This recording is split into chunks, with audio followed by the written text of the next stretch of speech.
Hello, everybody.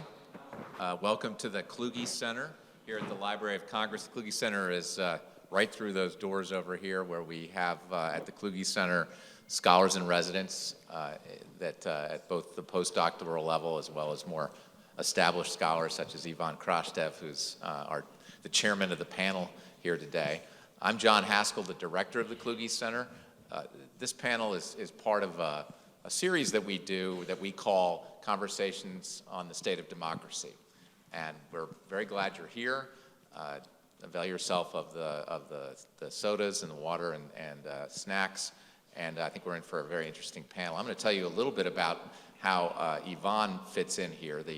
As you can see from our materials, he's the Kissinger Chair in International Relations and Foreign Policy here at the Kluge Center. He is the 17th holder of that position. The Kissinger program was originated by friends of Henry Kissinger back at the beginning of the Kluge Center in 2000, and they endowed a chair for which we are grateful. If you don't have a sense, I know many of you are here because you do have a sense of Mr. Krastev and the other panelists, but I want to make it clear that whenever I talk about the fact that the Kluge Center has Ivan here for a couple of months this year and a couple more months next year, people are impressed. He is known as perhaps the authority on populism and liberal democracy in Europe and Russia. So he's here, he's set up this panel, and I'm just going to tell you a little bit more about him. He is the chairman of the Center for Liberal Studies in Sofia, Bulgaria, and the permanent fellow at the Institute for Human Sciences, IWM, Vienna. Ivan's going to lead a conversation with the panelists, and then there'll be an opportunity for questions from you. Take it away. Thank you very much. One of the most beautiful things that Kissinger has ever said is, he said, when people say that they don't need introduction, don't do this to them, because they take part in these things for the pleasure of being introduced.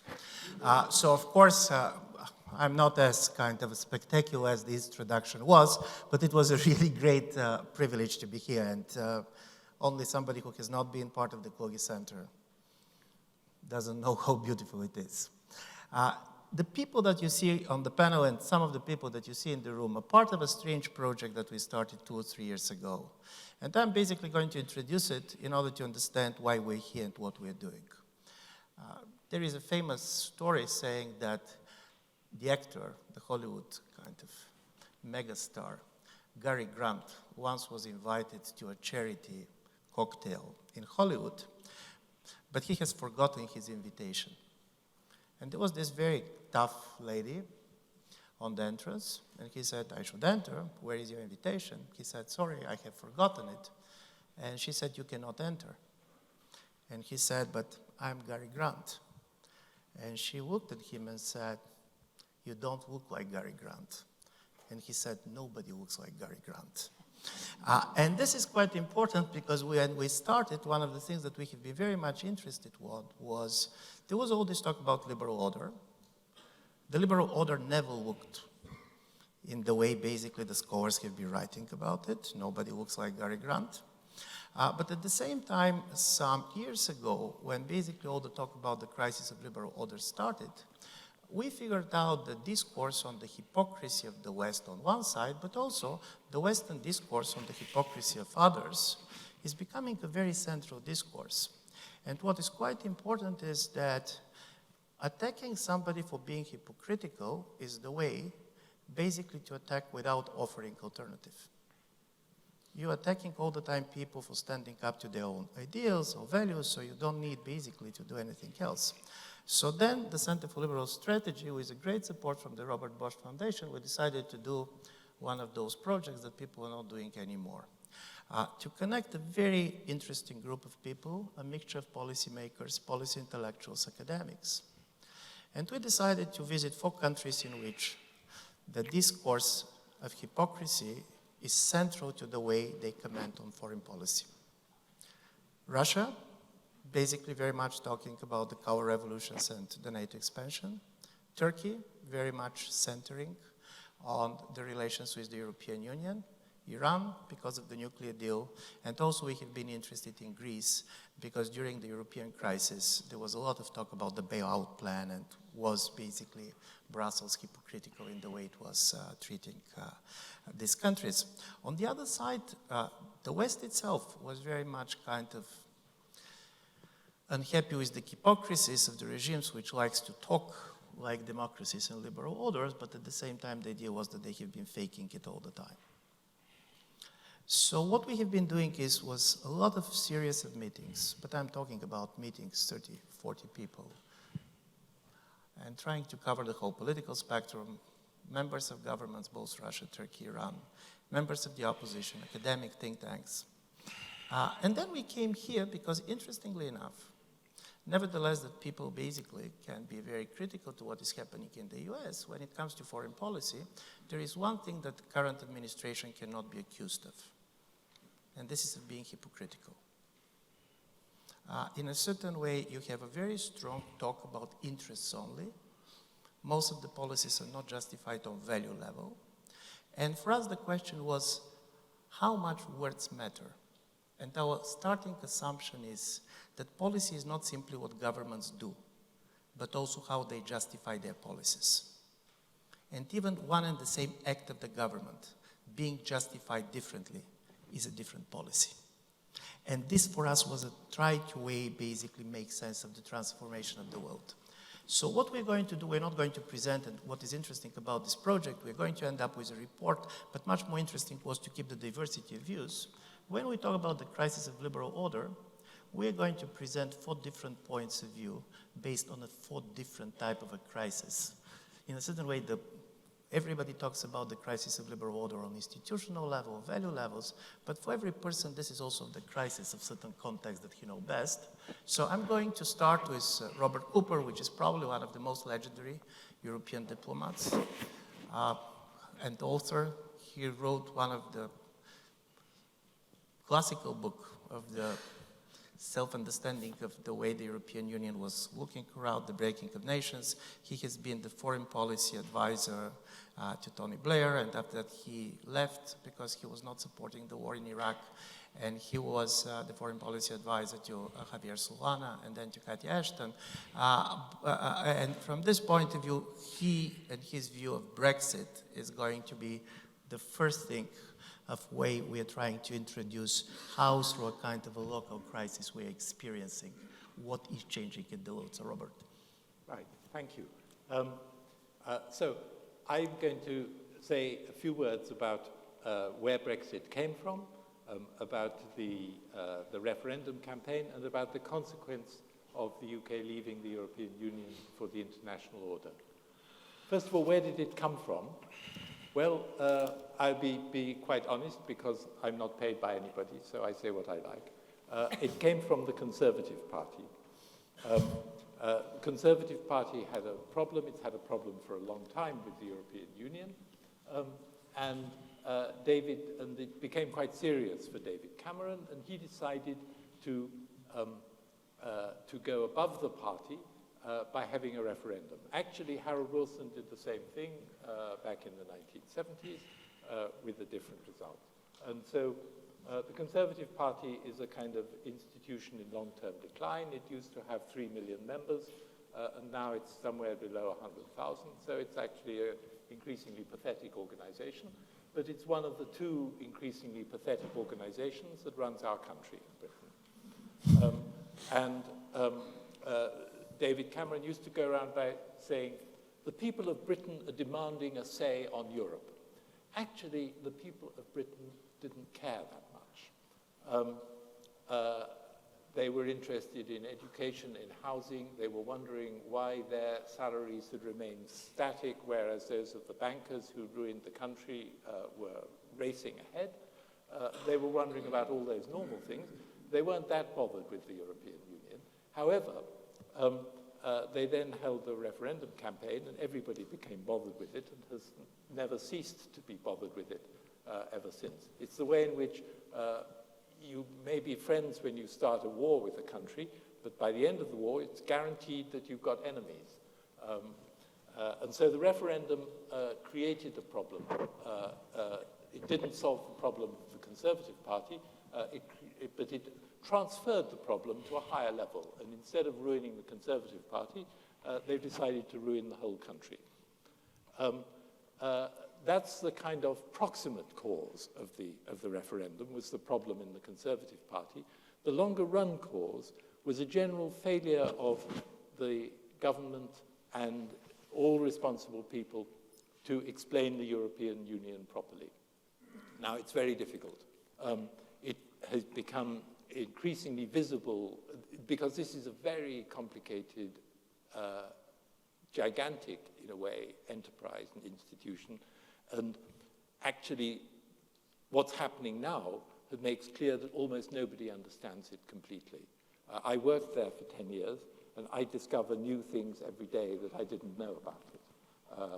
Like, for example, that if Britain leaves without an agreement, the airports will close because no planes will have airworthiness certificates because they come from the European Union.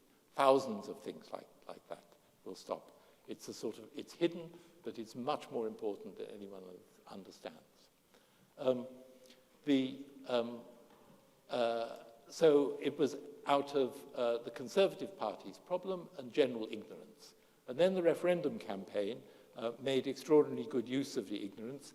Indeed, it used the ignorance by telling an enormous amount of the people who wanted to leave, told an enormous amount of lies, very direct, visible, traceable lies, but they got away with them. Even government ministers demonstrated that they didn't know about the European Union.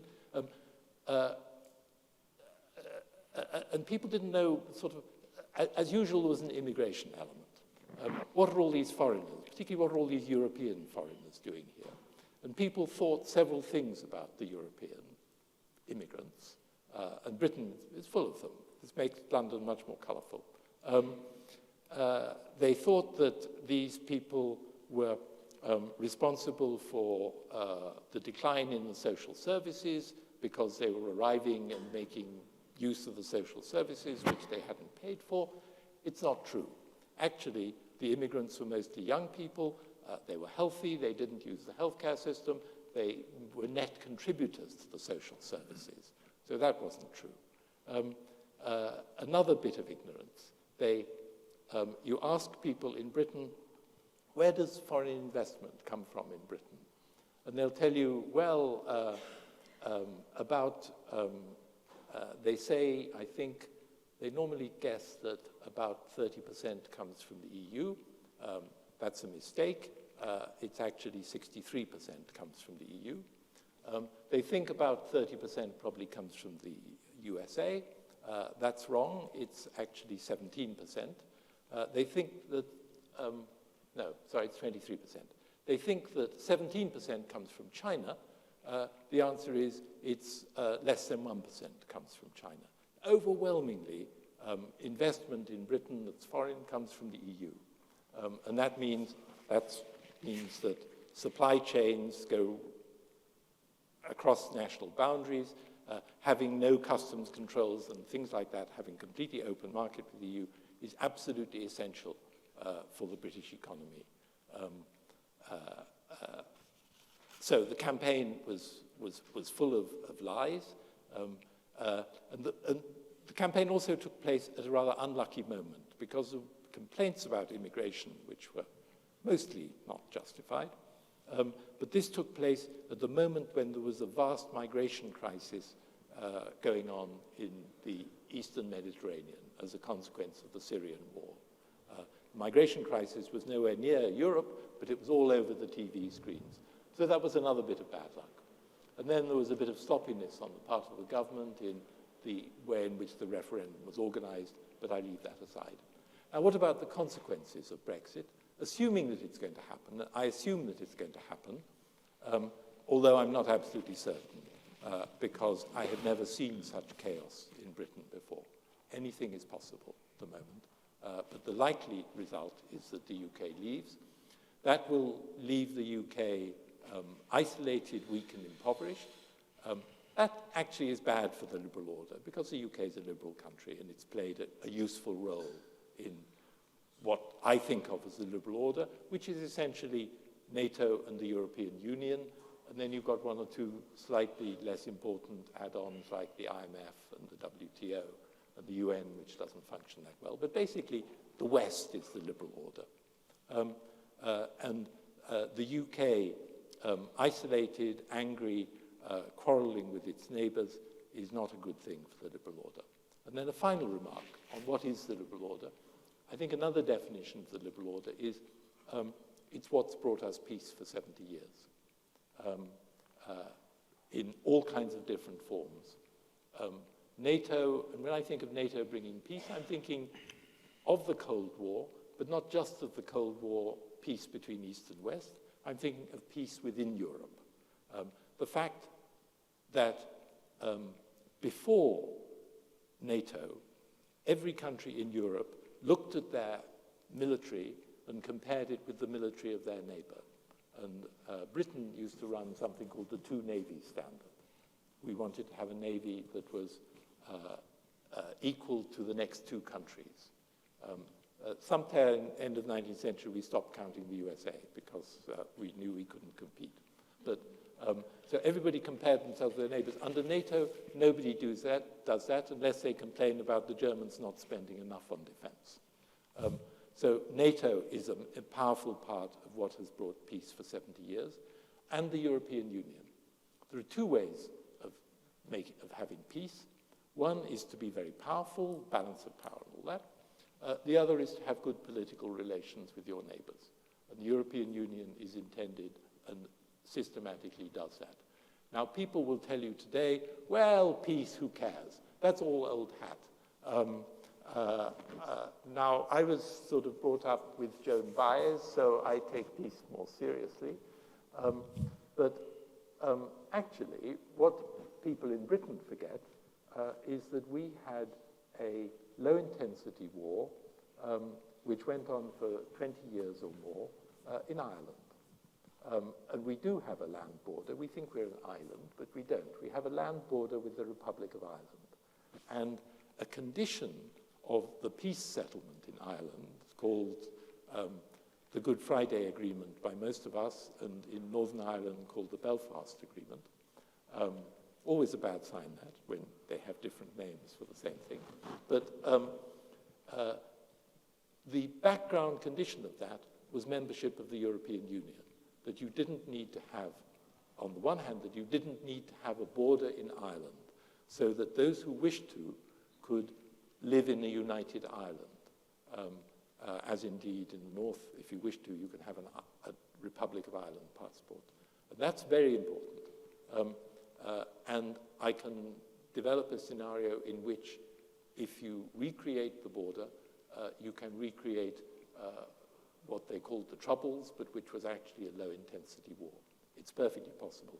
The second way in which the European Union helped end the war in Ireland was it put Dublin and London for the first time in a community together where they cooperated and dealt with each other, not as a former colonial power and a former colonial victim, but as equals. And that was also essential in the Irish peace. So when people tell you the European Union is a peace project, it's not nonsense. And the weird thing is that Britain, which is a primary beneficiary of this, hasn't noticed it until now, and they still don't understand it. They, I refer to my fellow countrymen, I should say we.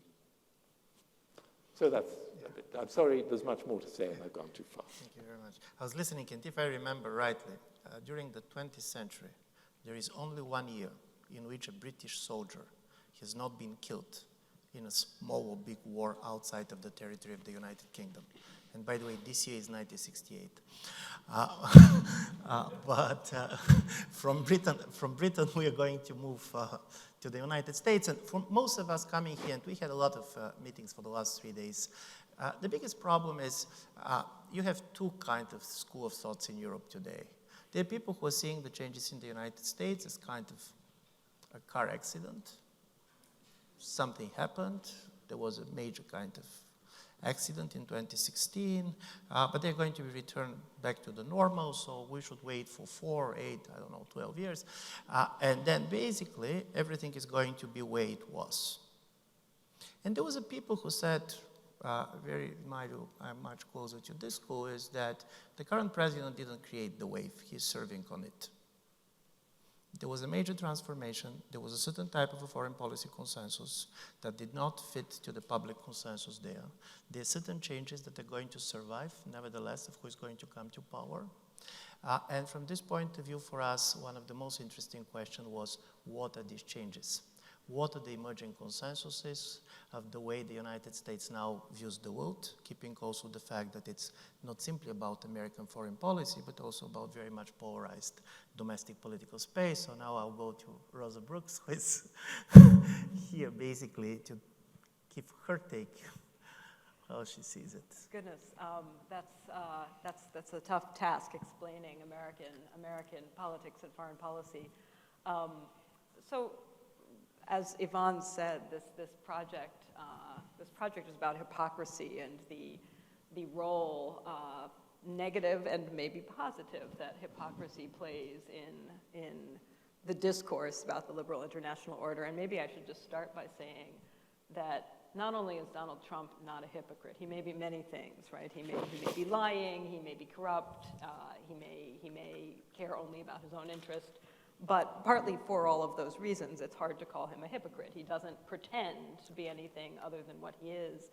I think the American people and American policymakers are also rarely hypocritical, insofar as hypocrisy implies, charges of hypocrisy imply a level of self-awareness and a willingness to wink your eye at contradictions and self-serving behavior. I think that the flaw in American foreign policy and indeed American internal politics is that we are entirely capable of fully believing multiple contradictory things at once, and we tend to truly believe all the contradictory things.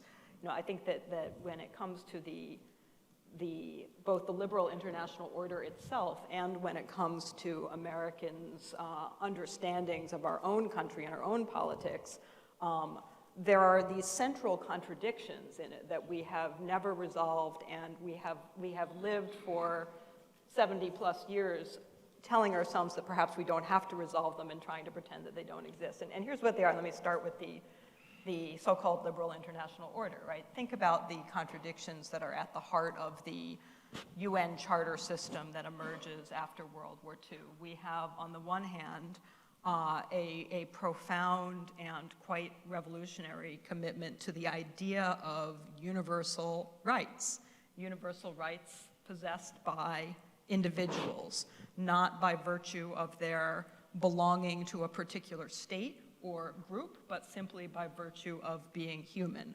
And from that notion of individual human rights, universal human rights that everyone possesses simply because they're human, we get the notion of self-determination, which is, of course, an extension of the deeply American commitment to democratic governance, that governments have legitimacy only insofar as they rest upon the consent of the individuals that they are governing. So we have this commitment to individual rights, which leads us to commitment to self-determination and arguably to democratic forms of governance. And yet at the same time, of course, the UN Charter itself enshrines a commitment to maintaining the status quo, the post-World War II status quo in all kinds of ways, including maintaining the states that emerge out of that, maintaining the power structure that emerges out of World War II, specifically looking at the permanent members of the UN Security Council with their veto power and so forth, and a commitment to non-interference, to non-intervention, that says states do not get to and are prohibited from intervening in the internal affairs of one another. So and the trouble is, of course, those two things don't actually fit very well together.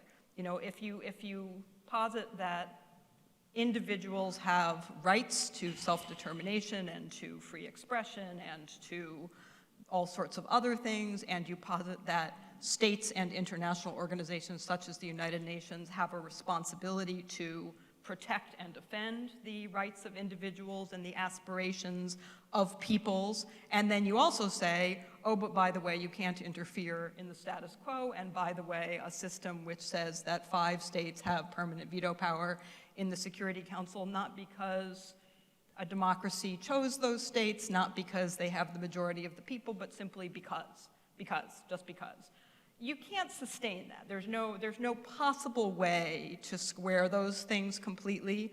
And so you have to either pretend the contradiction doesn't exist, you have to, or in contrast to hypocrisy, I think, as I said, the American failing is to manage to maintain a very high level of cognitive dissonance in which you just have 2 separate little boxes in your head, and you have one box that says commitment to individual rights and self-determination and democracy, and another box that is a much more realist kind of box to, in international relations terms. That box says, leave well enough alone, power matters, historical structure matters, sorry, stability trumps individual rights and universalist aspirations all the time, and you have to keep those in 2 separate boxes. And so when you're talking about one, you mean it, and when you're talking about the other, you mean it. And if you're American, you keep those boxes so separate that you don't actually have to be confronted with the difference. If you're not American, you're far more inclined to say, hey, wait a second, hold on, how can you believe both of those things at once? To which the answer is that, again, unless you're very good at cognitive dissonance, you can't. And I think the roots, that tension gives rise around the globe to a tremendous amount of anger, to charges of hypocrisy and so on. When it comes to American internal politics, in many ways, we remain a country that ourselves are sort of torn between those 2 impulses. The impulse towards saying every individual matters, it's individual rights that matter, and the impulse to say, no, it's power and concentrations of power that matter more, and stability matters more.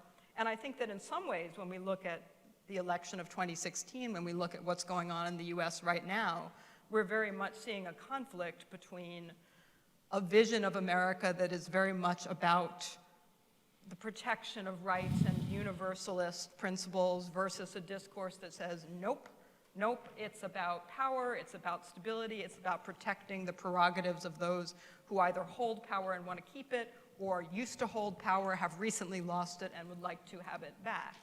And I do think that a lot of the support for the election of President Trump has come from that sort of second, that latter group who are saying it's about power and who keeps it, and whether those who lost it recently can get it back again.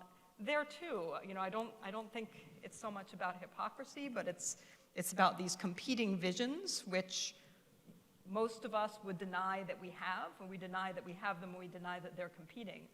But I do think that I'm not terribly optimistic, I should say, about either the US politics. Yvonne, you asked whether will we revert to normal here in the United States? Will this moment be a blip? And in 2 years or in 6 years, we say, oh, well, that was kind of strange, but that's over now. We go back to usual, both in the United States and in terms of, the UK figures out the whole Brexit thing, we all revert to normal. I doubt it. I think it's not impossible that could happen, that everyone could sort of just agree, let's just delete the last 4 years, 6 years, 8 years, whatever it will have been by then. I think, unfortunately, somewhat more likely, not inevitable, more likely, is that both the international liberal order and the particularly American experiment in late empire democracy both essentially crumble due to their own internal contradictions. What comes after, if the American experiment and the liberal international order crumble? I don't think it's anything very good, right? I don't see anybody kind of waiting in the wings saying, hey, we've got the next great idea. I think that we are probably due, unfortunately, both in this country and globally, for one of those periods that could last 3 or 4 years and could last decades or even centuries of back to power politics, back to power and force as primary means of resolving disputes. And it's not going to be it's not an era that I feel good about leaving to my children and my grandchildren, but that's, I think, the direction in which we're heading.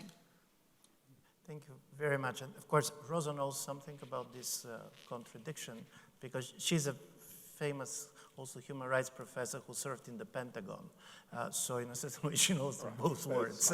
But one of the things which for us was quite interesting was that people automatically believed that the return to a great power politics is a return to realism.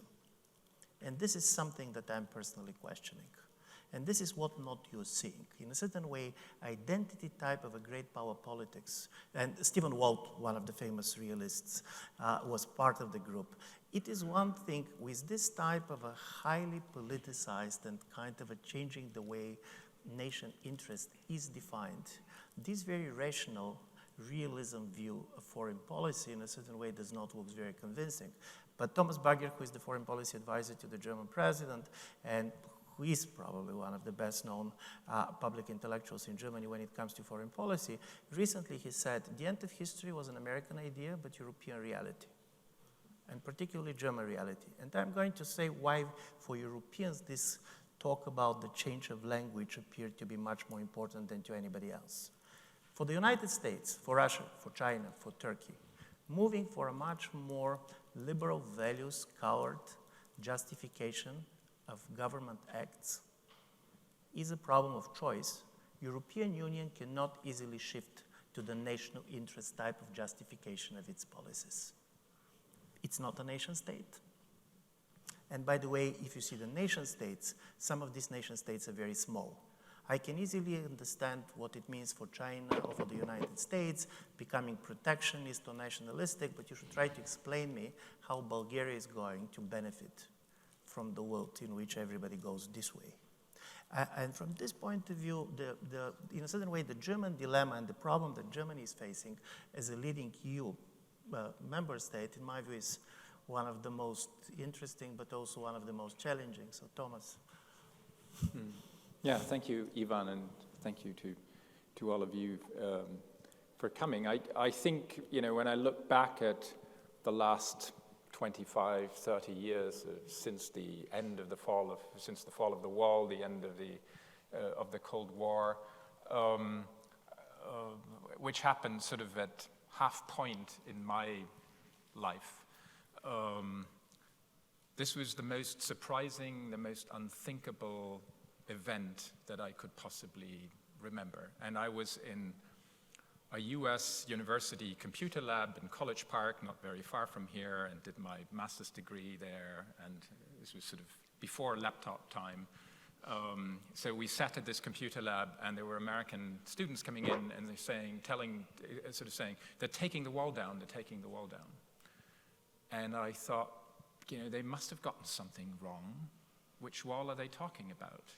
Because even with all the run-up to November 9, 1989, it was out of my imagination as a 24-year-old that this could actually happen and be true. So it was basically unthinkable. I had grown up with it. It was impossible. The most disruptive event that I can think of in my lifetime. But when I think back over these last 30 years and what has happened since, it struck me that from this most non-linear event that you can imagine, most Germans have derived a thoroughly linear expectation of what was to follow. And I don't think there's another country where Francis Fukuyama's thesis of the end of history after 1989 was as popular as in Germany, because it somehow fit our own expectations and our hopes in many ways. You know, after having been on the wrong side of history twice in the 20th century, the country finally found itself on the right side of history. You know, stable democracy, a market economy, and to say that this is actually the final destination of history, and now everybody else would have to change and essentially become like us, but we had already arrived at the destination, was, you know, it was very appealing as a thought. And so I think this assumption of of a grand convergence that would happen, first with the transformation of Central and Eastern Europe, then with a wave of democratization elsewhere, but eventually everywhere. Yeah, that was good, and we would be at the center of it again. I think also that for a country that had been burned so badly by sort of a charismatic idea of leadership, the notion that personal agency didn't really matter that much because leaders would basically just administer the inevitable on a broader flow of history that would lead in a predetermined direction, also had something that was deeply appealing to Germans, much more so than to, I don't know, French or Americans or others. And finally, what happened since where I grew up in West Germany, we were sort of a frontline state in the Cold War, highly militarized, including lots of American troops, nuclear weapons, and the same on the other side from the Soviets. But with all of that disappearing in the 1990s, and the notion that for the first time in Germany's history, the country was surrounded only by friends, it basically drove threat perception down to zero. If we wouldn't meddle in other people's affairs, nobody would meddle in ours, and so essentially, what was left was a trading state, right? So the limitations that had been imposed on Germany one way or another after World War II suddenly seemed to transform us into an avant-garde of history. We were at the front of it. And if we considered the European Union to be the avant-garde of integration globally, Germany was seen as the avant-garde within Europe. And I think this is sort of somewhat simplified, and not everybody shared that, but I think it was a pretty broad sentiment, including in the foreign policy, security policy community. And it took us a while to, because in a way, what this view of the international order did, of which we were a product as the Federal Republic of Germany created in 1949, what it did was it took our own peculiar German history and allowed us to universalize it. We took our own lessons from history, never again the Holocaust, and therefore a strong focus on human rights, moving away from power, moving towards what you could call a judicialization of international politics. So you move away from power to sort of rule of law system also in the international order, through international institutions, through the creation of an international court of International Criminal Court in 1998 that would have jurisdiction for not just for war crimes, but crimes against humanity, state aggression, and these things. That this was a path that sort of perfectly conformed to our preferences, but also to our historical lessons. And so we could universalize the rather difficult, peculiar German history. And this feeling, this sense of being in sync with history, started to crumble, I think, really in 2014. And if you go back now, you can see the signs on the wall earlier, of course. But the actual, that it hit home, I think, the invasion and annexation of Crimea and the Russian aggression in eastern Ukraine and the Donbass was the sign that the happy days of post-war Europe and international order were really over. And then suddenly, once you realize that, you also realize that Russia had already years before begun to define its own future actually more in opposition to the West and no longer in cooperation or on a path of convergence. And that the same was actually also true for China under the new president, Xi Jinping, who would still modernize, still grow, but not open, rather close and become more repressive. And that there's sort of a far more competitive element in the international system than we like to believe. But these were still all outside pressures and data points that signaled a problem. I think 2016, first with the Brexit and then with the election of the US president, represented a different dimension. I mean, the Brexit decision ran directly counter to the notion that the process of integration in Europe had something that was irreversible, that was sort of necessary, that it conformed to a historical pattern of ever deeper integration. The British said, oh, we can actually turn off and go off in the opposite direction, which was a serious blow for Europe, but also a serious blow to the way we Germans looked at Europe and Europe's future. And with the election of an American president who would go out in public, he and his top advisors, and say, there is no such thing as an international community. Everybody is out there for him or herself, to look after him or herself. That ran directly counter to the second grand German lesson of never alone. So as Ivan said, there are other countries who can go back to a more national conception of their own country in the international system. You know, the French have their Gaullist tradition of France in the world that looks after itself. But for Germany, that doesn't really exist anymore, because all these more national conceptions have all been contaminated in the Nazi years, and then now basically belong to the political fringes in Germany's political system. For all the mainstream parties, all the centrist parties,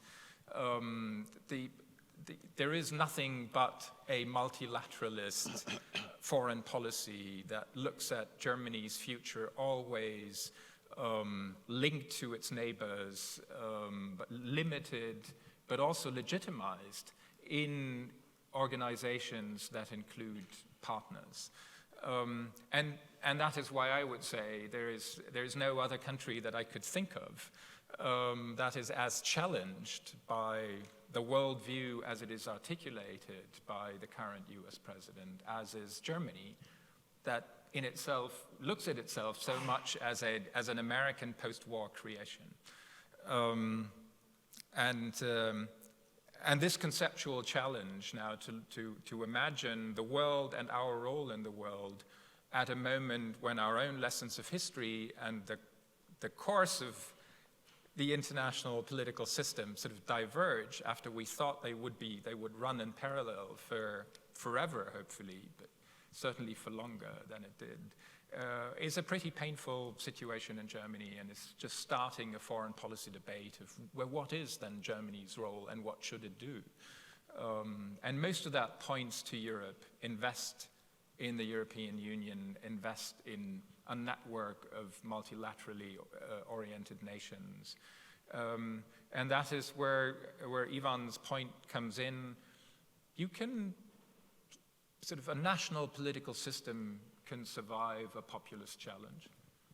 Maybe sometimes a populist government can even help to sort of correct or redefine the national political landscape, the issues that are important, and then sort of it moves on.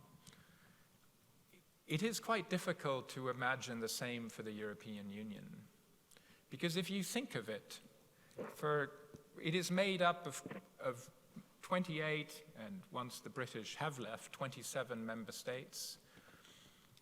And it's working around a table in Brussels where all these countries, larger and smaller, come together and basically hammer out a compromise that is, of course, always imperfect, but that is based on the assumption that in the longer term, and if you define national interest in a wider perspective, it is beneficial to all of them. And if you narrow your definition of national interest and you shorten the time horizon, then what you do is you basically close the space. The space shrinks for compromise around the Brussels table until it disappears entirely. Everyone's only looking after his or her own interest on this very day, on this very issue that is on the table, and not considering that you may need the partners and their enlightened self-interest the next day, then there is no room for compromise. Or it shrinks to a degree where it makes the European Union actually look like a body that is not able to produce any meaningful solution for any real problem. So I think for me, it's really a question of how you define national interest. There's a great expression in Tocqueville's Democracy in America where he talks of the self-interest rightly understood. And I think you can define self-interest in very different ways. And the Germans have learned this lesson in a hard way, that we're better off today and in this integrated Europe than at any point in our history before. And it has something to do with trying to define our own self-interest in a way that actually includes the interests of neighbors and partners and others on the continent, and in taking a longer view.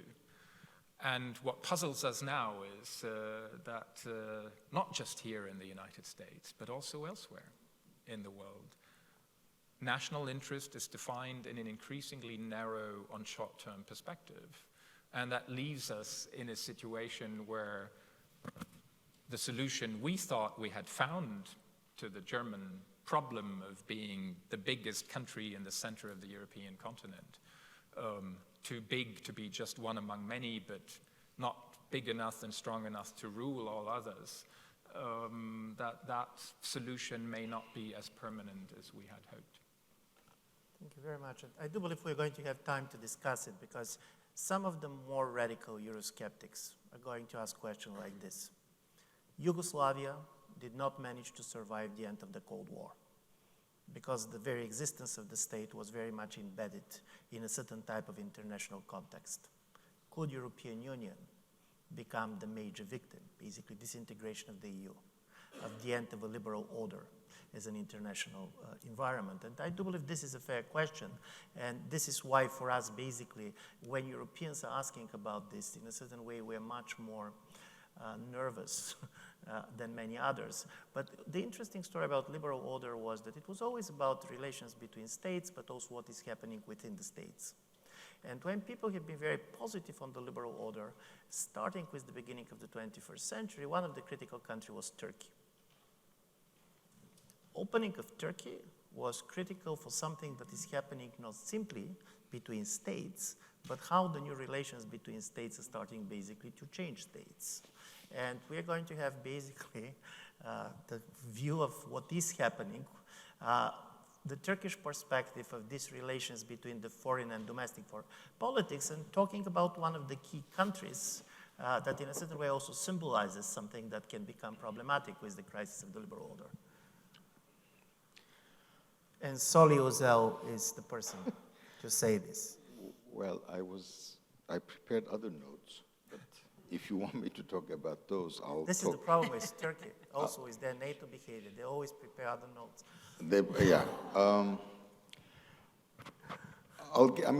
Turkey's behavior today cannot be dissociated what had gone on in the past 30 years. It's interesting, in 8 months' time, it will be 30th anniversary of Francis Fukuyama's article published in National Interest. And although Fukuyama wrote a lot more and recently kind of distanced himself from 30 years ago, I guess he will always be remembered or damned because of the end of history article, which of course ended like his doctoral dissertation advisor Huntington's article with a question mark. Exactly. And that question mark, of course, we dismiss. And in a way, for both of those articles, that is End of History and Clash of Civilizations, Turkey was a critical country because it actually was always, and partially because of the geography on which it sat, a Janus-faced country. And in a way, Turkey also showed a lot of adaptability to the requirements of the new order that was emerging in 1989, wasted the 1990s, and then almost reinvented itself. And I have to say that the Clinton administration was, mainly thanks to the late Richard Holbrooke, understood Turkey's role and actually pushed the country, pushed the European Union, and pushed American foreign policy to encourage Turkey to actually play that, not the bridge role. Bridge, in my judgment, is really the wrong metaphor because bridges don't belong anywhere. But Turkey as a mediator, a country that could actually speak the language of the three regions that surround it. And what I call, Turkey is surrounded in, or at the center of what I call three geopolitical ecosystems. The European one, Russia, Central Asia, Caucasus one, and of course the Middle East. Ecosystem and Middle East may not be fitting these days, but still. And Turkey's, to the extent that Turkey could rise to the occasion and manage to actually mediate between those three, then it would have accomplished its role. And that is precisely, almost in so many words, how Richard Holbrooke defined it, and the Clinton administration tried to push us and the Europeans in that direction. In fact, in an article he wrote in 1994 for Foreign Affairs, which was very strange kind of, because Holbrooke wrote, during the Cold War, Germany was the frontline state. In the post-Cold War period, Turkey is the frontline state. When there was no war or the threat of war, so what was the front, what did the war consist of? And that was, of course, to avoid what Huntington raised, clash of civilizations. Maybe this was formulated wrongly. I mean, in retrospect, I would think it was. But no doubt that the issue of identity, starting with the dissolution of Yugoslavia, the Rwandan massacres, genocides, and all that, had actually been with us and actually haunting us. And we are now dissociating ourselves from it because interest has come back. I wish to take a detour before I go back to Turkey and to talk a bit about the United States. Since our topic is hypocrisy in our project, I have a very hard time personally to accept the bemoaning of many liberals today that the Trump administration's policies are ending the liberal world order. First of all, 5 years ago, we didn't talk about the liberal world order. And secondly, and much more importantly, who broke that order? Many of the people today who lament the passing of the liberal world order were cheerleaders for the Iraq war, whether they came from the right or they came from the left. They were the intellectual promoters of an act by the most powerful country in the world at the time to break the rules that actually it itself formulated at the beginning of the Cold War era. We really cannot have an intelligent or a fair discussion about Russia and what it does, about China and what it does, about Turkey and what it does, without accepting the fact that the rules in a major way were first broken by that country which actually set them. And it will be very difficult, in my judgment, under those circumstances, to put Humpty Dumpty back together. Okay. Secondly, we also have to acknowledge, in my view, and I hear what Thomas has said in the literally, and then, but I also add to it, there was a sense of complacency, and that's what the end of history debate was all about. We've reached the search, the end of the search. There will be nothing better, which blinded those who actually benefited from the unilateral moment. It blinded them to the inequities that the economic system generated. It blinded them to the dialectic of globalization that everybody championed. That is, you could not have a win-win result from globalization forever. And it turned out that those whose support for the liberal order was necessary, that is, the working people of developed countries, ended up on the losing side of that development. And in return, of course, millions, hundreds of millions of people in the developing world actually benefited immensely. But those who ruled those, the developed countries did not take into account that the legitimacy of what they were pursuing depended on taking care of those who were actually being left behind. And I'm not certain that that blindness has been cured, even now. Because without understanding this, we really cannot understand or begin to treat the populist rage, whether it is of a leftist kind or a rightist kind. Secondly, not to be reductionist in terms of inequities, economic inequalities. Obviously, the talk of a liberal order also reflected a certain understanding of what the culture of that order was. And I guess one does get carried away with one's own rhetoric and beliefs, and you start belittling those who do not necessarily fit your own description of what the ideal life or ideal identity ought to be like.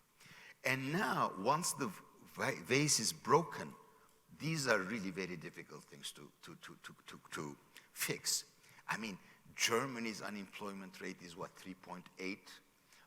Austria's was probably below 0, I don't know. The United States today is at 3.7 and all that.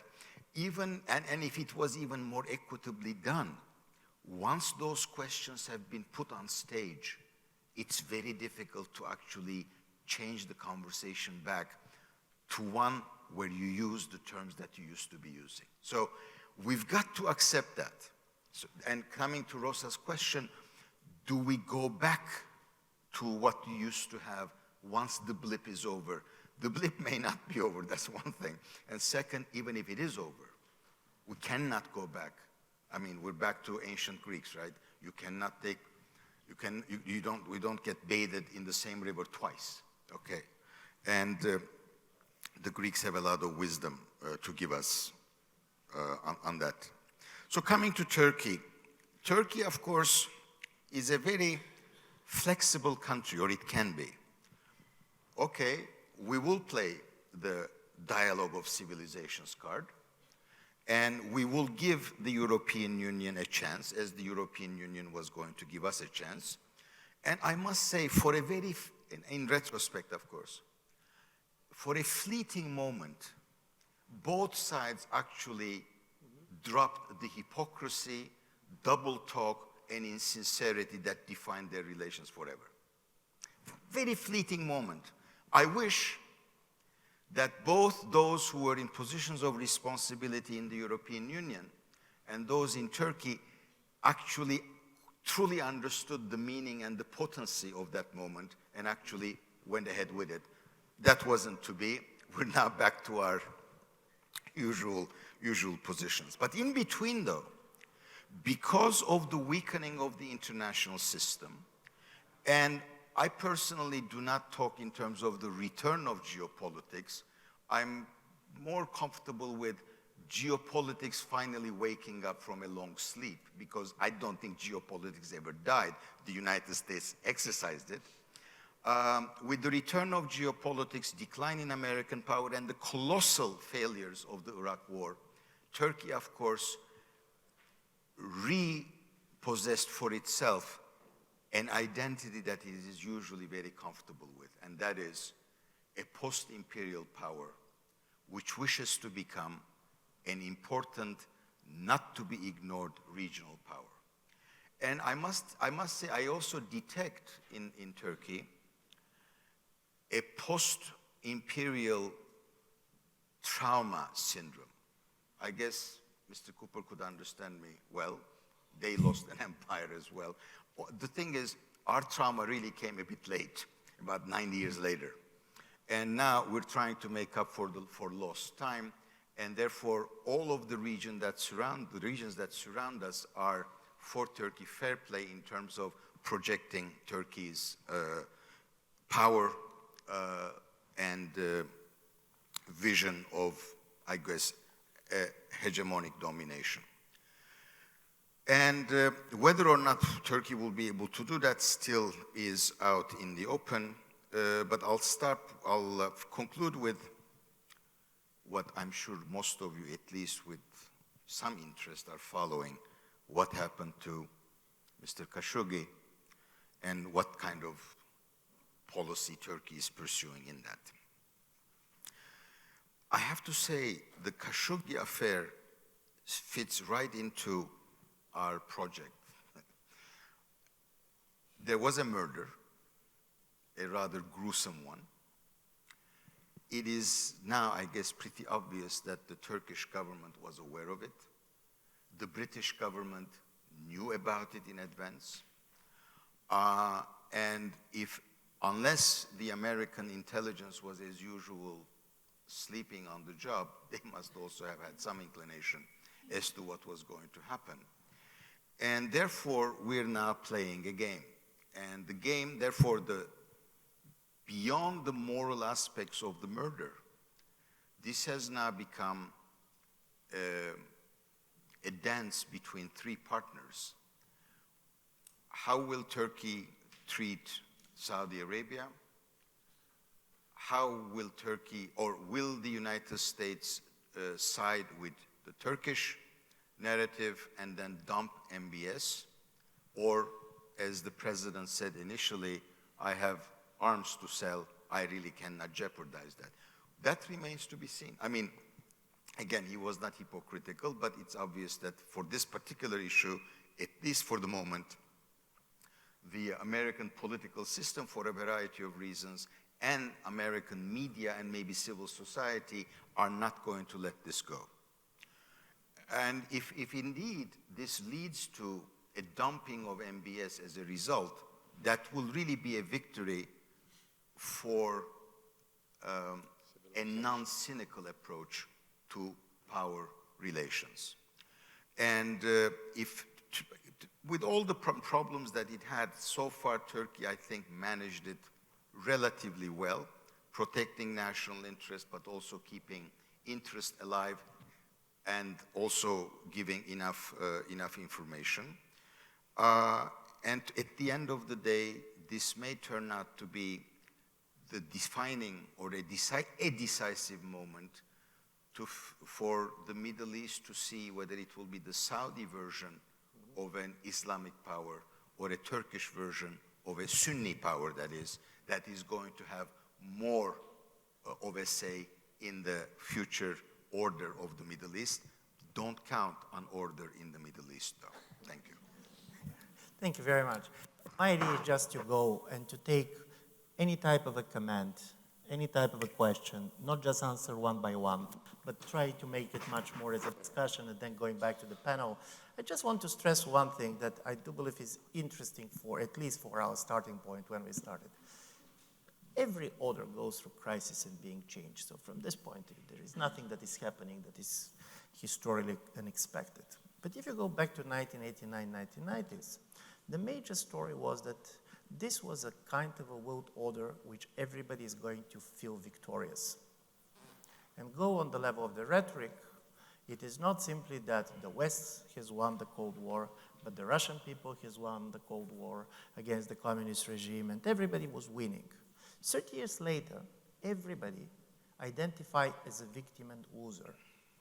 Russia, to be honest, is the most obvious case, but then you go with the Central and Eastern Europe, particularly some of the populist government who said we lost, and then suddenly with President Trump, the America said we are the biggest victim of the world that America created in 1989. And for me, this type of an important transformation of a world which was a win-win and now is lose-lose, is something to be taken seriously because it is also trying to show not simply the kind of a language, but this is something that Simone Weil is going to define as shift of collective imagination. Suddenly you start to see the world totally differently. Something that till yesterday was looking as an advantage starts to see as disadvantage. Vulnerability. We are finishing a book with Stephen Holmes, and this was the reason I was here. I'll give just one example. English language. 15 years ago, everybody is going to claim that the spread of the English language was the best demonstration of the American soft power. You go everywhere and you're going to hear somebody speaking English. And then suddenly, the spread of the English language starts to be perceived as America's vulnerability. Why? I'm just going to give you 3 examples. Because if everybody speaks English, everybody knows how America functions. But America is not very aware how other people functions. It is easier for everybody to go on the social media and to pretend to be an American. It is not easy for the Americans to go on the social media and to pretend being Bulgarians. Secondly, on the level of knowledge, the fact that you have so many English speakers in different countries, you go to your country, you're always going to find somebody who speaks English, and you have the feeling that you talk to the local population. But not always the English speakers, which are self-selected groups, are very much representatives for the general kind of understanding and very general mood of the country. So certainly, strangely enough, which was America's biggest kind of advantage, starts to be perceived as asymmetry, vulnerable. Everybody can interfere in our politics, and we find more and more difficult to interfere in the politics of others because we don't know what is going on. This type of a change is for me critically important. Something that you liked yesterday, you start to fear today. This is also East European example. You go on the opinion polls, ask the East Europeans, what is the best thing that happened to you after 1989? And they're going to tell you opening of the borders. Ask them after the refugee crisis, what is the things that you fear most? Opening of the borders. And from this point of view, the fact where the best and the worst happen to be the same is a kind of this, in my view, important political reality that we're talking about. But I'm going to stop here. Please feel free to ask, to comment, and basically then we'll go back to the panel. Please. Please. Yeah, there should be a microphone, yeah.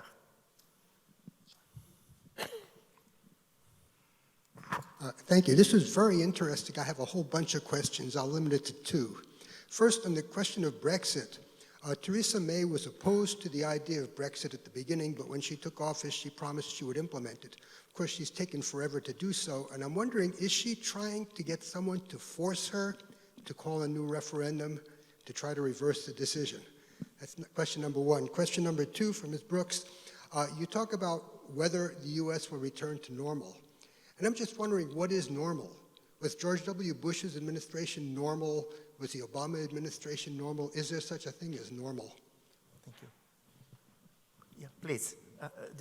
Yeah, there was intervention here. Yeah.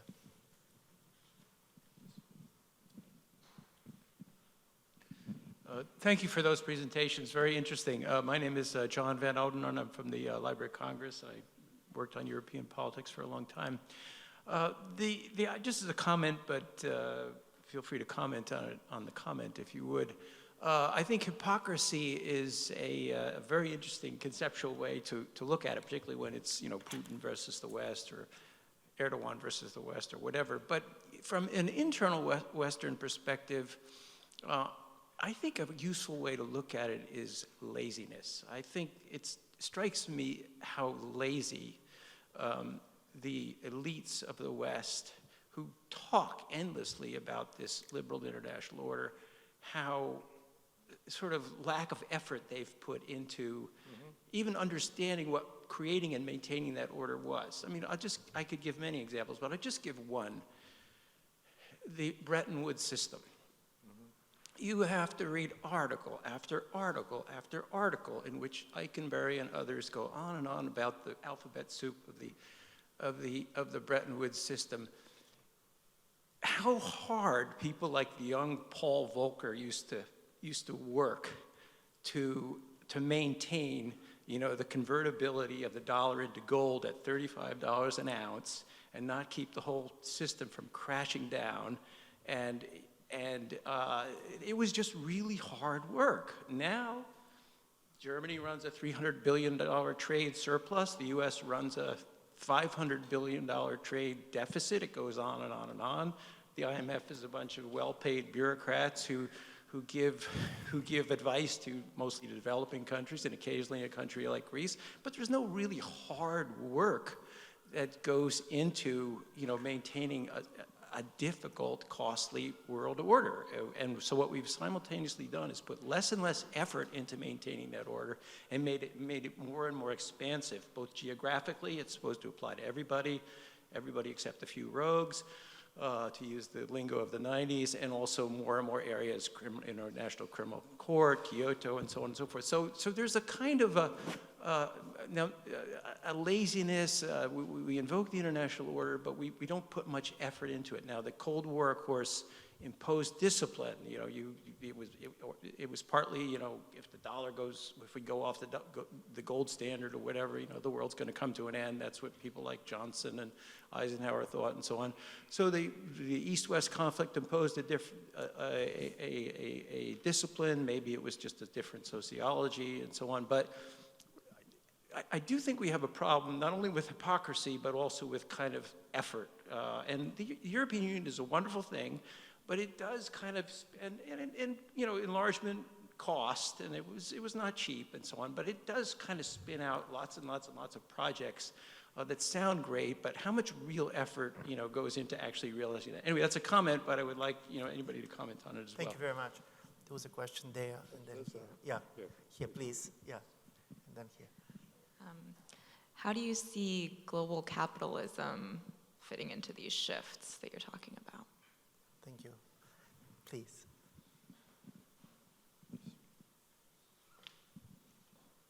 In regards to Germany, you mentioned that the nationalist identity is so rooted in the history that Germany is now defined by an international liberal order.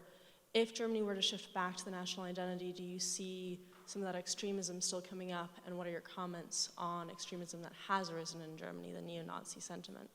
And in regards to Turkey, with the recent Sochi agreements and action in Syria, how has that impacted Russia's relations with Turkey and Turkey's relations with the US and the EU?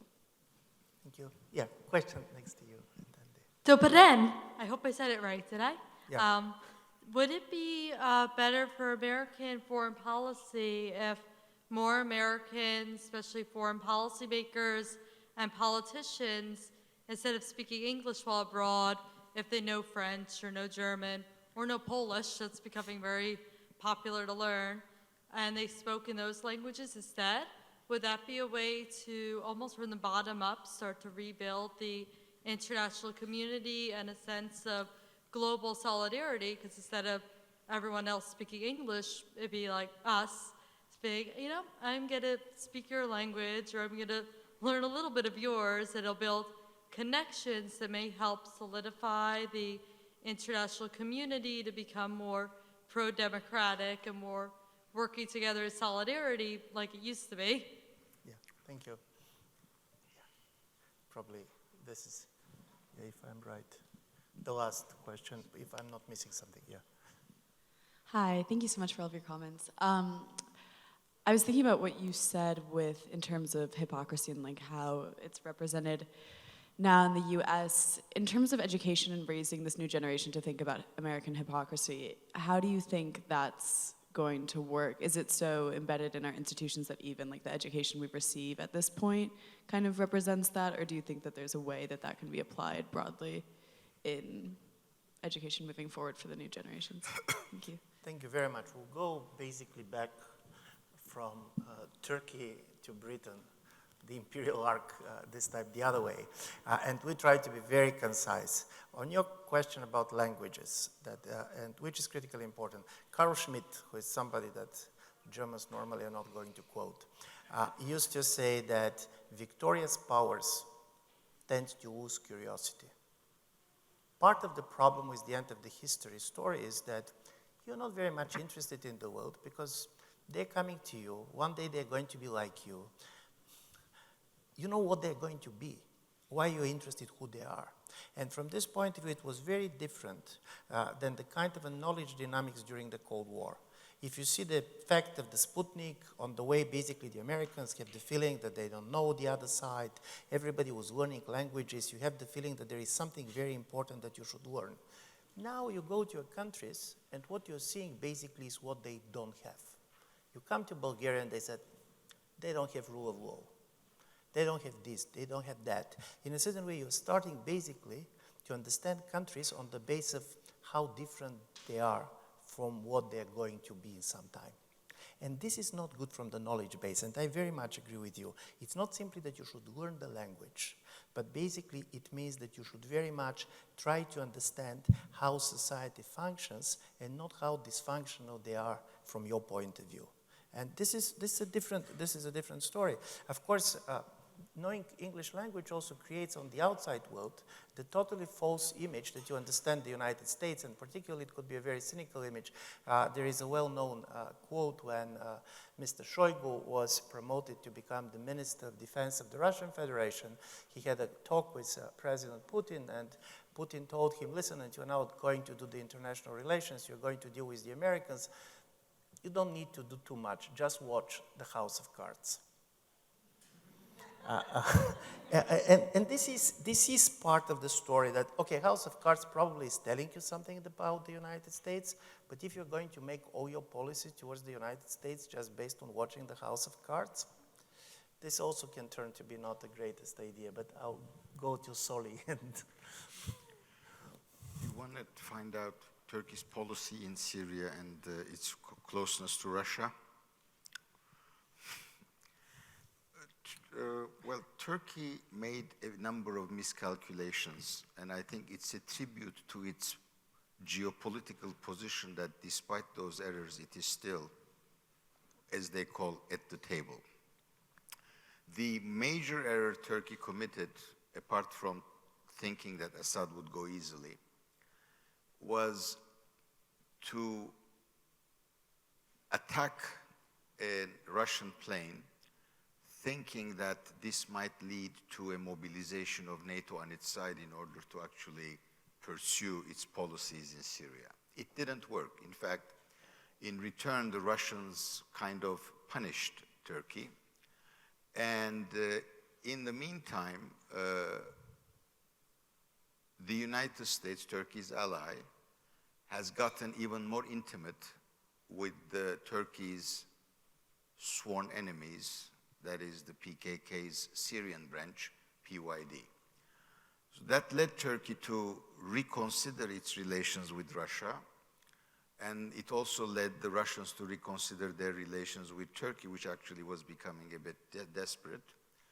And they allowed Turkey to do a number of things that Turkey could not, without Russian permission, could do in Syria.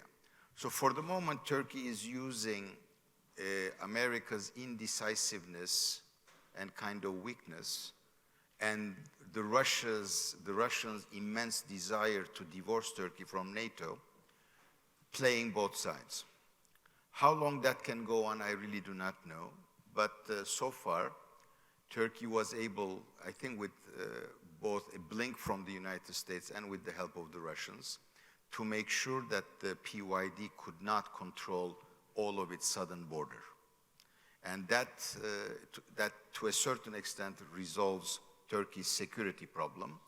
And from this point onwards, what will happen between Turkey and Russia and between Turkey and the United States will be determined, in my judgment, by also what happens between Russia and the United States for the conclusion of the Syrian debacle. My sense is that peace is not to come very soon, and if that is the case, Turkey will continue to be administering the areas that its military operations actually made it possible for it to occupy. Thomas. I'll try to make 2 points. The first one to the laziness charge and the languages question. I think this sort of laziness, it relates a bit to what Ivan said. we were very good with grand generalizations. And again, to the argument I tried to make earlier, if you believe that everyone else becomes like you don't have to study their peculiar circumstances, right? Why they think what they think, how they got there, and how they look at their own future. So just one example, in the Cold War, understanding Moscow and the Kremlin was existential for Germany, and there was quite a bit of intellectual and academic effort and resources put into that. After 1989, we dissolved most of these institutions. It was no longer interesting. They would modernize, and eventually, they would become like us, and we could speak English with them about how long it would take them to get there. Now, 2 years ago, we recreated an institute for Eastern European and international studies because, we realized this is not going to happen. There was a laziness certainly in the assumption that we had or in our expectation, and we need to understand the debates, the intellectual concepts in places not just like Russia, but also in Central Asia, in Eastern Europe, sort of east of the European Union. So in that sense, I would go along with you. In a different way, I don't think the charge is entirely fair, because it is also true that international relations today, compared to the days when they conceptualized the Bretton Woods institutions, is infinitely more complex. More states, more interdependence, more interaction, more stakeholders, not states only, but others as well. Just take the climate negotiations as one example. So there's an infinite necessity to invest time and energy to produce the solutions or the way forward for problems that are no longer that you can't solve on a national or even the level of 20 states. So I would argue that sort of the task ahead of people who try to do this today is it's a tall order, and it's not that they just sit back, neither in Brussels nor elsewhere. But maybe that's sort of my own defensive nature because I'm part of a government organization. The lazy class. And I hate to be called lazy. Yeah. The other point is to the immigration nationalism question, but it also goes to the sort of the global capitalism question. Clearly Germany is also experiencing currently a repolarization of the political landscape. For decades, the pendulum swung in different directions in Germany and in the United States. The story I told earlier when I was studying here in 1989-90, this was a very centrist political discourse, very civil in the US. It was much more polarized around the division of my country in Germany. After unification, we had a very centrist political system, able to integrate the extremes. That's why we had grand coalitions in Germany, where essentially the former left and former right party, the Christian Democrats and Social Democrats, they could easily form a coalition because they all subscribed to this general idea that you basically just need the best technocratic solution, but there were no big ideological fights to fight anymore. Whereas here in the US, the development went exactly the other way. So now we see a repolarization of the German political landscape, and it has a lot to do with the immigration question, with the identity question. And I would say that because both big parties are suffering and bleeding voters to the poles of the debate, but these poles of the debate that we see are no longer in the sort of the classic left-right spectrum of politics doesn't help you to understand it really anymore. It's far more, it's sort of like a different axis that defines open versus closed.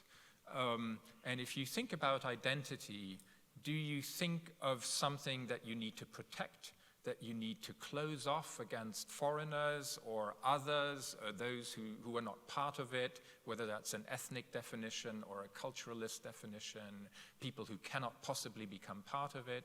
Or do you look at identity more as a resource and says, look, this is what Germany has to offer, but for everyone who's able to read not just Goethe or Schiller, but listen to German music, read German intellectuals, is actually an open resource that can help you to relate better to your own culture, to your own thinking about the world, and you have a much more open perspective.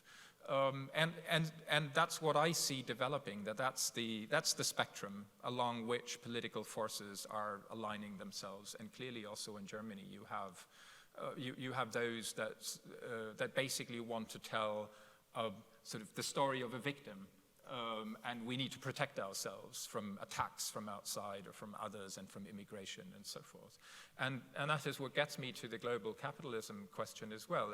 And I think, Soli, you mentioned it in your first statement, that sort of our blindness to the dialectics of globalization, to the inequities, to the incredible loss of credibility of the Western model or the Western order that came with the financial crisis of 2008. I mean, many of these other countries, they looked at the West not necessarily with a lot of sympathy, but with this idea that they're richer than we are, they also may be freer than we are, they're more efficient than we are, but certainly they know what they're doing. And if not in Iraq, with the Iraq War, or in the Middle East, at least economically, financially, they knew what they were doing. And it turns out we didn't. And this is not just at a state level, but lots of economic actors who were actually gaming a system that they didn't understand, that they created, but they couldn't control and didn't understand, with massive repercussions for lots of other people who try to make a living every day with their job. I think we still underestimate how much this contributed the 2008 crisis in the eyes of the Chinese and the Russians and others to say, that's not the future. They don't represent the future. They don't even know what they're doing. So I think this question of what is the role of the state in regulating the effects of globalization? What do future trade agreements have to look like? How do we regulate technology and technological disruptions so that it doesn't destroy the social fabric and doesn't only profit a few globalized companies? All of these questions are back on the agenda. And I think there's a pretty broad consensus now, but when you look back, clearly many people were sort of oblivious to the challenges that globalization was actually piling up in front of us until we hit the wall with it. So in that sense, I think these two are related, because if you want to keep the good the good parts of openness as a society, but also as an economy or as a political system, because I think we do need cooperation, not just for prosperity, but also for problem solving on the international stage. But then you have to make a case that you can do that also in a just way, in a way that satisfies the largest number.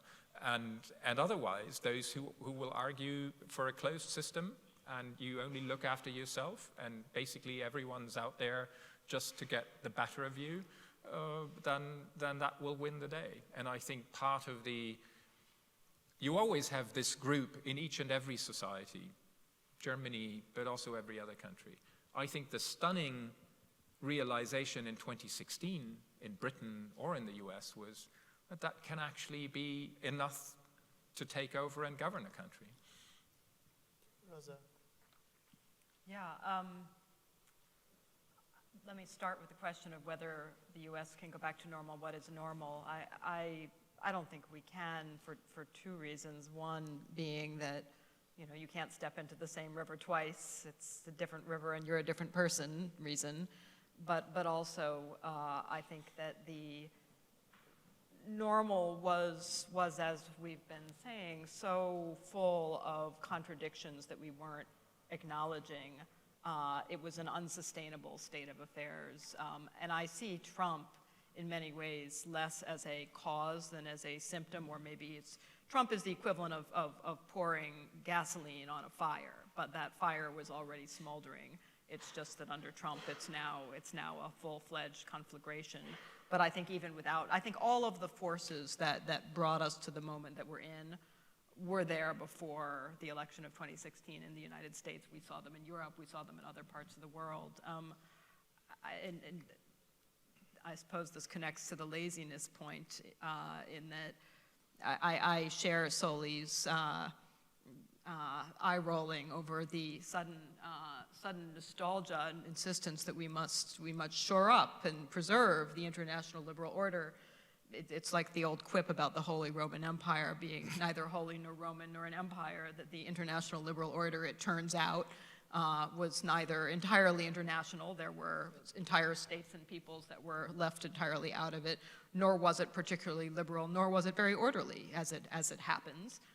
And if we are too lazy or unimaginative or blinded to acknowledge that, that's the first step. It's, I don't know, Alcoholics Anonymous, they say, first step is acknowledging you have a problem.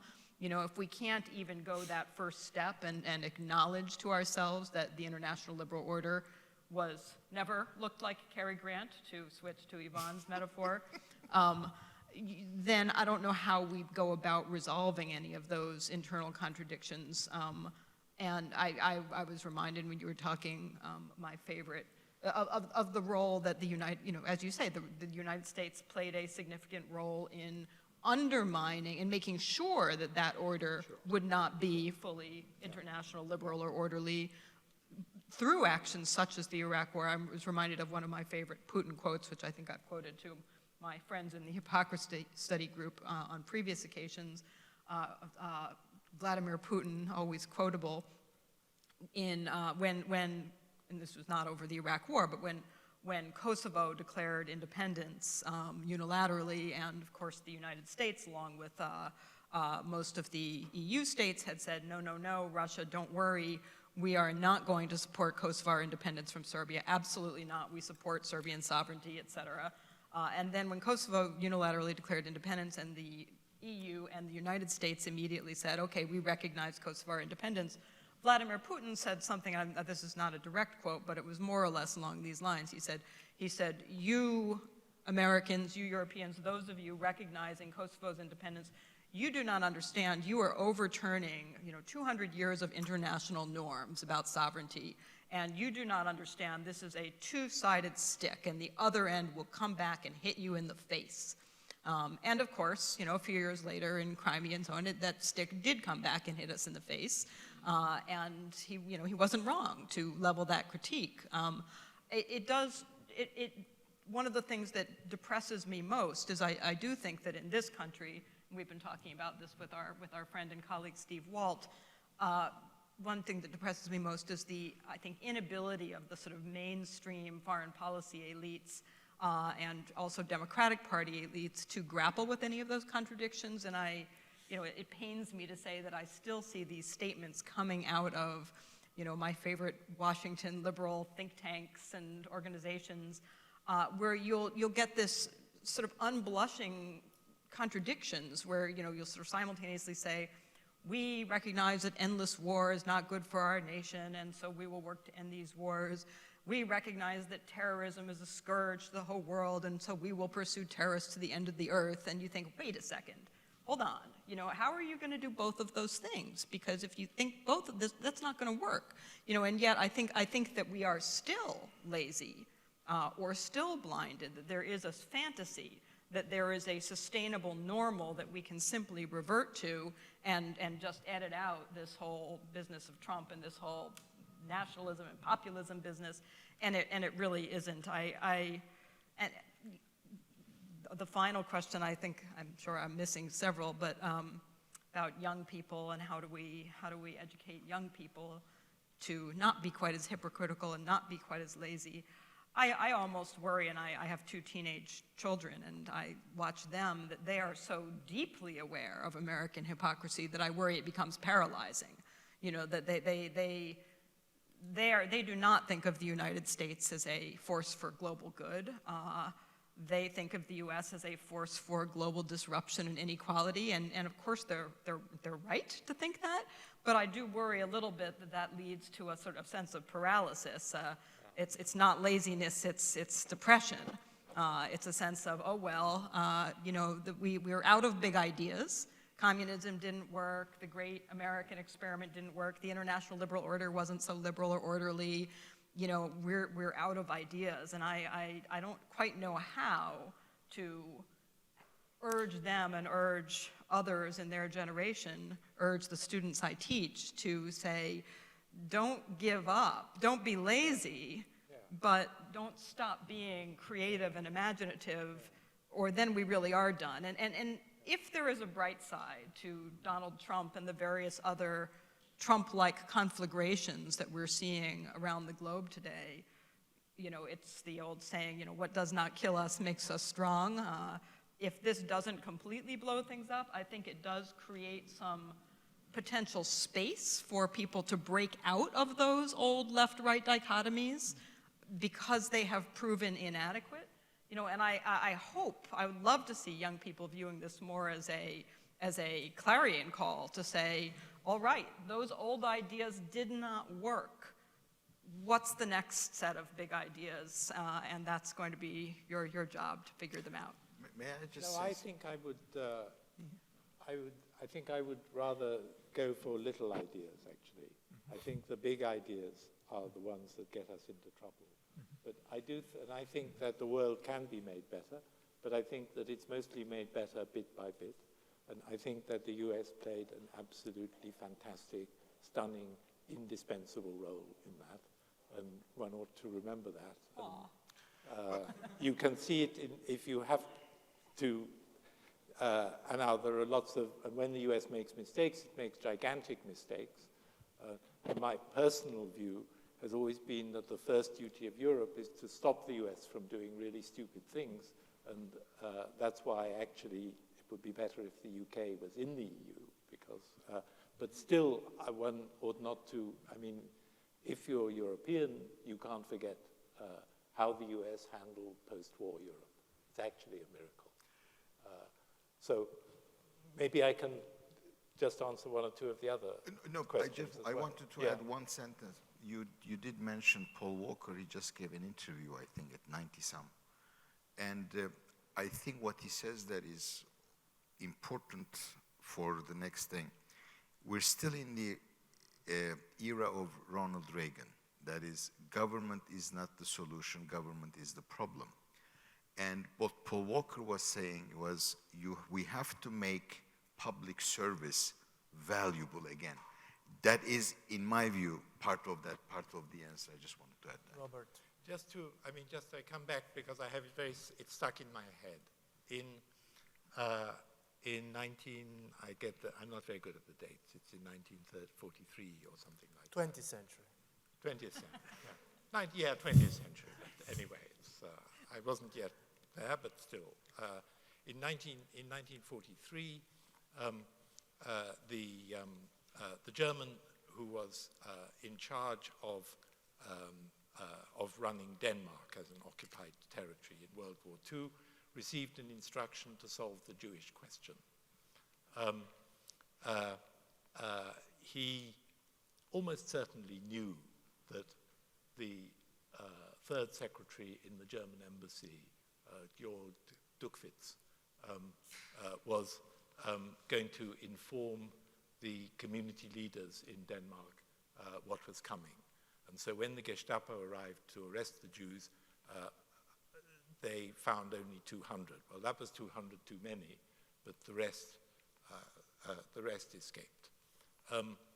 And the reason why it's not absolutely clear, and I forget his name, whether the man who was in charge of Denmark at the time told Duckwitz to do this, but I'm pretty sure that he guessed what was happening. And the reason why was because over the horizon they could see the US coming.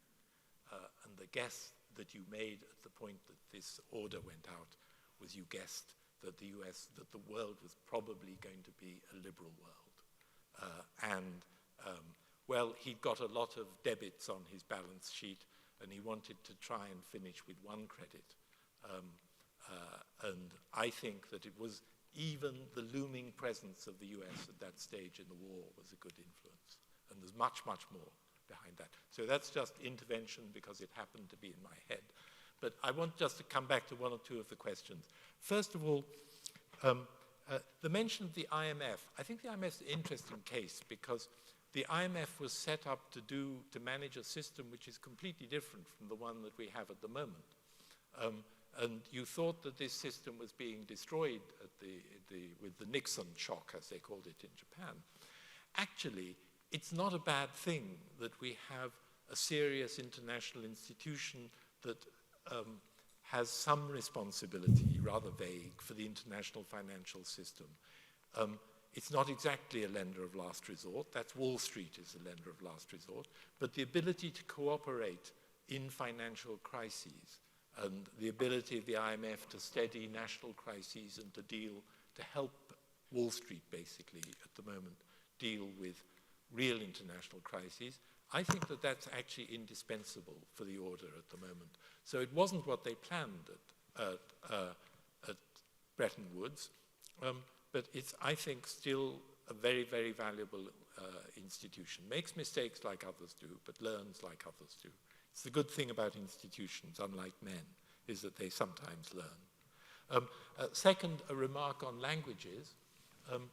The British ambassador in Tehran, way back when the Shah was there, said that when a British minister came to call on the Shah, and the Shah spoke English, which he did perfectly, it made his blood run cold, because the British minister would think he was dealing with an English gentleman, whereas he was actually dealing with somebody who was very complicated and very different from the way in which he seemed when he spoke English. Consequently, there's a lot to be said for, there's a lot to be said for interpreters. At least you know then that you're dealing with a foreign culture, and foreigners are not necessarily exactly the same as you. So it's a pity that American presidents don't speak however many languages there are left, but it's several thousand. Well, they have diplomats and other people who can help them. But one should never forget that it's not just that the language, even if the language is the same, the ways of thinking and the history and the words, they're all different.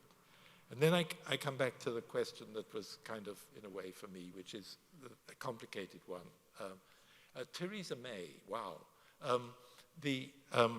At the demonstration I was at last weekend, there was somebody carrying a sign saying, "Hey, hey, Theresa May, when will you let us have a say?"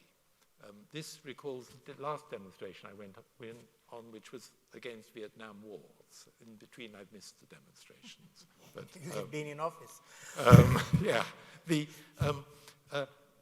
Theresa May was never planned to be Prime Minister, and she was not intended by God to be Prime Minister. But things sometimes turn out that way. And when she became Prime Minister, she knew that she'd voted for the other side. But the first thing she thought she'd better do is to persuade the Brexiters that she was one of them. So she made some fire-breathing speeches about how awful the European Union was and said we were going to leave absolutely everything that we could possibly leave. Actually, she didn't really know very much about the European Union at that point. Nobody does. It's only when you leave it that you begin to understand it. And it's like divorce. Yeah? Exactly. And she's been on this voyage of discovery. Everybody should... they say no good marriage is complete without one.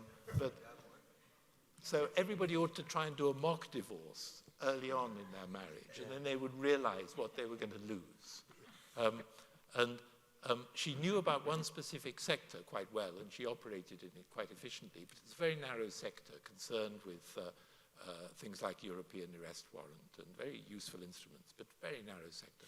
And she's been discovering all kinds of things she didn't know before, like about how the supply chain works and the problems of the Irish border, all of these things that she didn't know, and I didn't know too, even though I worked 10 years at it.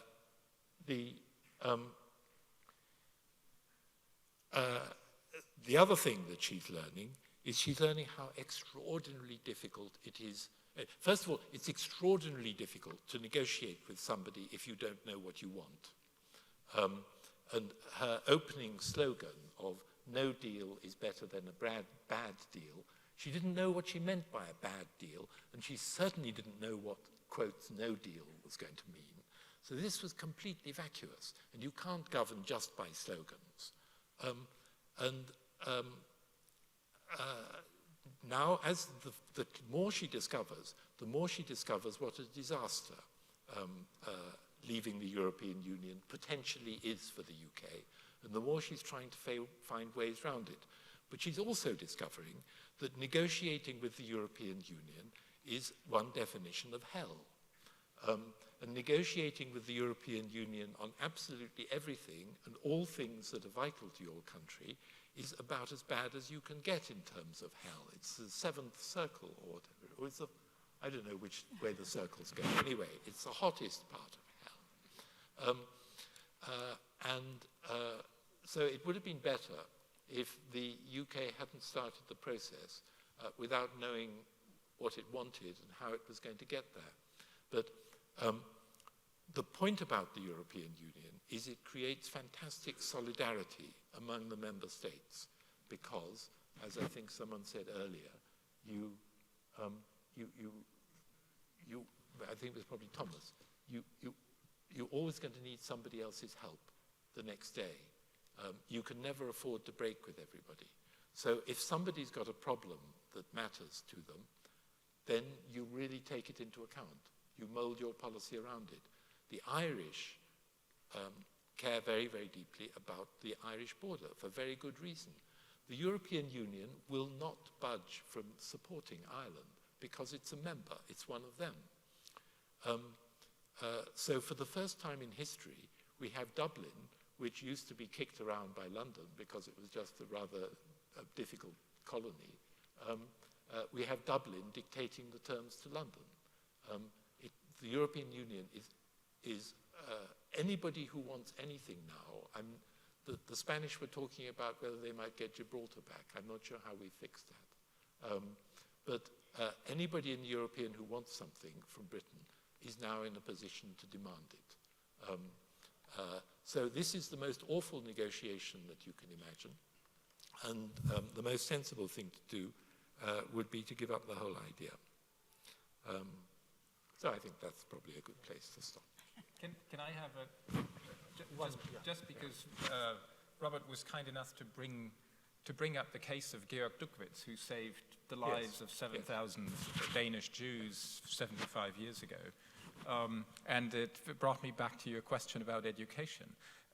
The way I tell this story of the last 30 years to me and my own sort of illusions, intellectual illusions about grand convergence and the end of history, is also to realize that in reality the future is open and that we should be beware of the grand generalization. So I'm very much with you on sort of little steps to make the world better. But I like the Duckwitz case because I don't think he did it because he was concerned about a world dominated by America in the future. I think he did it because he knew it was wrong if it went ahead.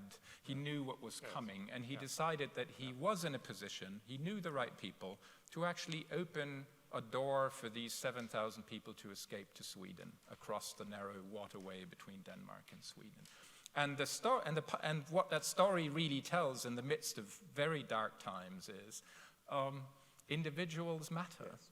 People matter. Yeah. They can change the world. And I think that would be the fallacy from sort of saying farewell to the grand generalization of 1989 that the future is sort of predetermined, only to turn around and say, well, we were too optimistic, now the world belongs to the strongman or to the authoritarian system. None of that is predetermined either.